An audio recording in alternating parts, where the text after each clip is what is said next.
Okay जी, तो अब हम एटोपिक केराटोकंजक्टिवाइटिस शुरू करते हैं। अगर जिसने वर्नल केराटोकंजक्टिवाइटिस कर लिया ना, तो उसके लिए हलवा एटोपिक केराटोकंजक्टिवाइटिस बिल्कुल छोटा सा टॉपिक है, इसको हम जल्दी जल्दी ख़त्म करने की कोशिश करेंगे।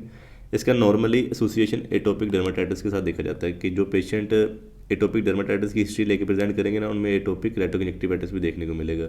एटोपिक डर्माटाइटिस हमने पढ़ा हुआ है कि इसमें ना ड्राई ड्राई पैचेस से बनते हैं स्किन के ऊपर, मोस्टली अंडर आर्म्स में या एल्बोज़ के पीछे या स्किन के इसके नेक के फ्रंट पे।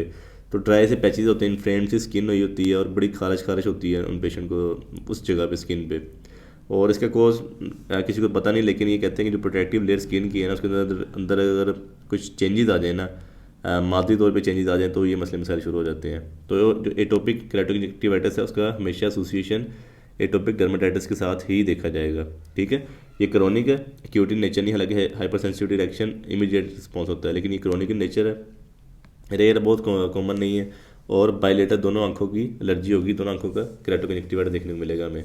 और दूसरा ये हो जाएगा क्लिनिकल फीचर्स में ये आएंगे कि पहला तो टाइप 1 हाइपर सेंसिटिविटी रिएक्शन है। टाइप 1 हाइपर सेंसिटिविटी रिएक्शन मैंने बताया था कि एलर्जन बाहर से आता है, एक्सोजनस एलर्जन होता है, हमारी बॉडी में आता है, मास उसको सॉरी बी सेल्स को एक्सपोज होता है, बी सेल्स एंटीबॉडीज बनाते हैं, एंटीबॉडीज जाके मास सेल्स के ऊपर लगती हैं, और मास सेल्स के ऊपर जब एंटीबॉडी लग जाती है, जब एलर्जन दोबारा एक्सपोज होता है, तो मास सेल्स अपने डीग्रेनुलेशन करती है, मास हिस्टामिन वगैरह निकलता है, और साथ में अदर इन्फ्लेमेटरी मटेरियल निकलता है, और हमारी बॉडी में इन्फ्लेमेशन शुरू हो जाती है। ये टाइप 1 हाइपर सेंसिटिविटी रिएक्शन है।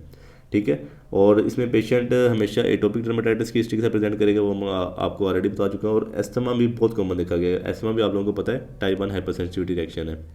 और इसका बाकी जो सारे क्लिनिकल फीचर्स हैं, जो मतलब ओकुलर चेंजेस आते हैं, सारे वर्नल केराटोकंजक्टिवाइटिस हैं, जो मैं लास्ट वीडियो में पढ़ा चुका हूँ। आप वो देख लो, या अगर नहीं देखी तो सारा कुछ उससे सिमिलर, लेकिन थोड़े बहुत चेंजेस हैं। वो ये कि सीजनल एक्जर्वेशन नहीं होती, मतलब उसमें उन्होंने पढ़ा कि सीजन में आके काफ़ी ज़्यादा एग्जिबिशन होती है, काफ़ी ज़्यादा पेशेंट स्वेयर हो जाता है, लेकिन इसमें नहीं हो रहा था। और माइक्रोपेपिलाई पाए जाते हैं, बिल्कुल छोटे छोटे पेपिलाई पाए जाते हैं, वो भी हमारे सिर्फ जो पल्पेब्रल कंजक्टिवा और फोनिक्स कंजक्टिवा सिर्फ उसके ऊपर पाए जाएंगे।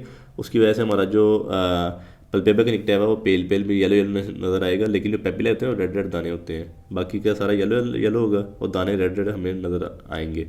और जो एक्सटेंसिव कॉर्नियल वास्कुलराइजेशन हो जाएगी, जिसको हम पेनिस भी कहते थे, लेकिन इसके अंदर काफ़ी ज़्यादा, हालांकि आपको पता है कि वो ए वास्कुलर स्ट्रक्चर है, जो हमारा सामने कॉर्निया है ना, ब्लैकिश कॉर्निया, ए वास्कुलर स्ट्रक्चर है, ताकि लाइट अच्छी तरह पास कर सके, हमें हमारी इमेज अच्छी बन सके। लेकिन इसके अंदर ये होता है कि इसके अंदर काफ़ी ज़्यादा वेसल्स आ जाती हैं। ठीक है, वेसल्स आएंगी तो ओपेसिटी हो जाएगी, ओपेसिफिकेशन हो जाएगी, आंखों में से सही नज़र आना बंद हो जाएगा। और कंजक्टिवल स्कारिंग हो सकती है, जब आपको पता है कि इन्फ्लेमेशन रिजॉल्व होगी, तो नेक्रोसिस वगैरह करके रिजॉल्व होगी, तो बाद में उस पर स्कारिंग हो सकती है, तो कंजक्टिवा जो हमारा ना उसमें स्कारिंग देखने को मिलेगी। और जो क्रेटोकोनस है, क्रेटोकोनस हमारा कॉर्निया का देखने को मिलेगा। वो क्रेटोकोनस ये चीज़ होती है, अगर मिसाल के तौर पे मैं लेटरल व्यू दिखा रहा हूँ आपको, कि सारा हमारा कॉर्निया सामने। ठीक है, क्रेटोकोनस में होता है कि एक तो ये इतना मोटा कॉर्निया होता है। ठीक है, अगर क्रेटोकोनस में ये होगा, एक तो हमारा कॉर्निया बारीक हो जाएगा और दूसरा कॉन शेप्ड हो जाएगा, ऐसे हो जाएगा। ठीक है, कॉन शेप हो जाएगा तो रेस डिस्टर्ब हो जाएंगी। रेस पहले हमारी सीधी सीधी ऐसे जा रही थी, एक पॉइंट पे मिल रही थी रेटिना के अंदर, लेकिन इसके अंदर वो पॉइंट भी डिस्टर्ब हो जाएगा, विजन सारी डिस्टर्ब हो जाएगी, एस्टिग्मेटिज्म हो जाएगा, तो मसले मसाइल शुरू हो जाएंगे। और एटोपिक कैटरेक्ट भी देखने को मिलेगा। कैटरेक्ट जो हमारा शुगर से भी होता है नॉर्मली पेशेंट्स के अंदर, डायबिटीज मेलाइटिस की वजह से, लेकिन एटोपिक क्यों कह रहे हैं, क्योंकि इसका रिलेशन एटोपिक के साथ है। जो मोतिया आंख के अंदर आता है ना, वो उसकी बात कर रहा हूँ मैं, वो एटोपिक टाइप का होगा, क्योंकि कैटरेक्ट के टाइप्स हैं वो हम आगे जाके पढ़ेंगे। तो उसका जो ट्रीटमेंट है वो सिमिलर टू है वर्नल केराटोकंजक्टिवाइटिस।